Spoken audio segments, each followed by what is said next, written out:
അനന്തരം അഹറോന്റെ പുത്രന്മാരായ നാദാബും അബീഹുവും ഓരോ ധൂപകലശം എടുത്ത് അതിൽ തീയിട്ട് അതിന്മേൽ ധൂപവർഗവും ഇട്ടു. അങ്ങനെ തങ്ങളോട് കൽപ്പിച്ചതല്ലാത്ത അന്യാഗ്നി യഹോവയുടെ സന്നിധിയിൽ കൊണ്ടുവന്നു. ഉടനെ യഹോവയുടെ സന്നിധിയിൽ നിന്ന് തീ പുറപ്പെട്ട് അവരെ ദഹിപ്പിച്ചു കളഞ്ഞു. അവർ യഹോവയുടെ സന്നിധിയിൽ മരിച്ചുപോയി.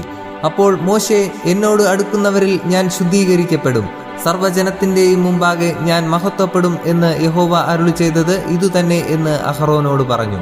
അഹറോനോ മിണ്ടാതിരുന്നു. പിന്നെ മോശെ അഹറോന്റെ ഇളയപ്പൻ ഉസ്സിയേലിന്റെ പുത്രന്മാരായ മീശായേലിനെയും എൽസാഫാനെയും വിളിച്ച് അവരോട്, നിങ്ങൾ അടുത്തു ചെന്ന് നിങ്ങളുടെ സഹോദരന്മാരെ വിശുദ്ധ മന്ദിരത്തിന്റെ മുമ്പിൽ നിന്ന് പാളയത്തിന് പുറത്തു കൊണ്ടുപോകുവിൻ എന്ന് പറഞ്ഞു. മോശെ പറഞ്ഞതുപോലെ അവർ അടുത്തു ചെന്ന് അവരെ അവരുടെ അങ്കികളോടുകൂടെ പാളയത്തിന് പുറത്തു കൊണ്ടുപോയി. പിന്നെ മോശെ അഹറോനോടും അവന്റെ പുത്രന്മാരായ എലെയാസറോടും ഈഥാമാരോടും, നിങ്ങൾ മരിക്കാതെയും സർവ്വസഭയുടെയും മേൽ കോപം വരാതെയും ഇരിപ്പാൻ നിങ്ങളുടെ തലമുടി പിച്ചിപ്പറിക്കരുത്, നിങ്ങളുടെ വസ്ത്രം കീറുകയും അരുത്. നിങ്ങളുടെ സഹോദരന്മാരായ ഇസ്രായേൽ ഗൃഹമൊക്കെയും യഹോവ ദഹിപ്പിച്ച ദഹനം നിമിത്തം കരയട്ടെ.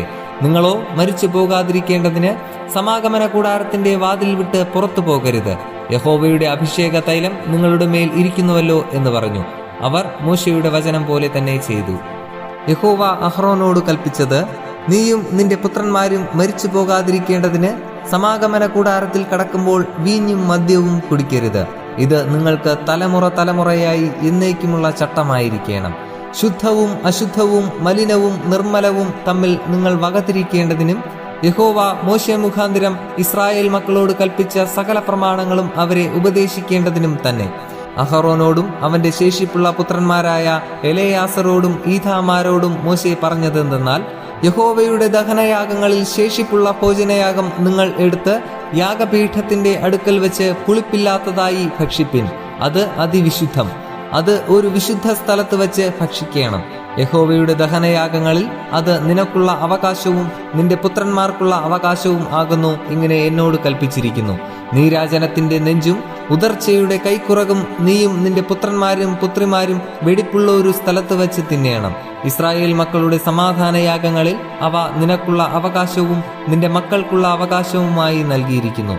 മേധസ്സിന്റെ ദഹനയാഗങ്ങളോടുകൂടെ അവർ യഹോവയുടെ സന്നിധിയിൽ നീരാജനം ചെയ്യേണ്ടതിന് ഉദർച്ചയുടെ കൈക്കുറകും നീരാജനത്തിന്റെ നെഞ്ചും കൊണ്ടുവരേണം. അത് യഹോവ കൽപ്പിച്ചതുപോലെ ശാശ്വതാവകാശമായി നിനക്കും നിന്റെ മക്കൾക്കും ഇരിക്കണം.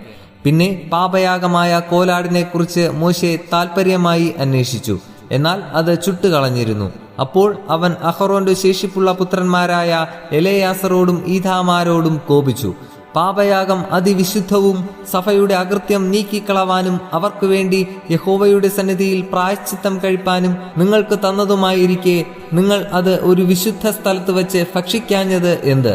അതിന്റെ രക്തം വിശുദ്ധ മന്ദിരത്തിനകത്ത് കൊണ്ടുവന്നില്ലല്ലോ. ഞാൻ ആജ്ഞാപിച്ചതുപോലെ നിങ്ങൾ അത് ഒരു വിശുദ്ധ സ്ഥലത്ത് വെച്ച് ഭക്ഷിക്കേണ്ടതായിരുന്നു എന്ന് പറഞ്ഞു.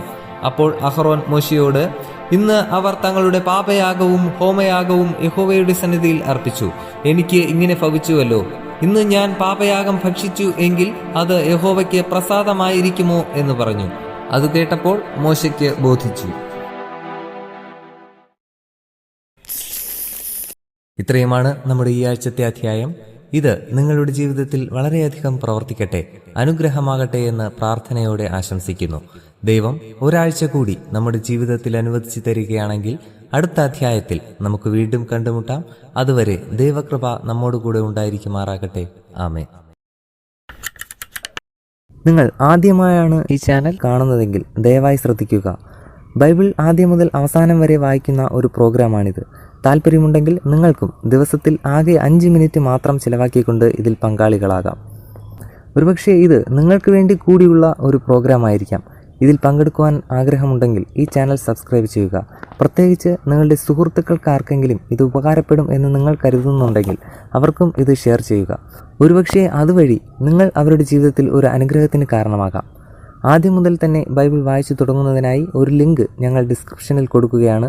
അതുവഴി നിങ്ങൾക്ക് ബൈബിൾ ആദ്യം മുതൽക്കേ വായിക്കുവാൻ സാധിക്കും. ഇനിയുള്ള വചനങ്ങൾ അപ്ലോഡ് ചെയ്ത ഉടനെ തന്നെ അറിയുവാനായി ബെൽ ഐക്കൺ പ്രസ് ചെയ്യുക.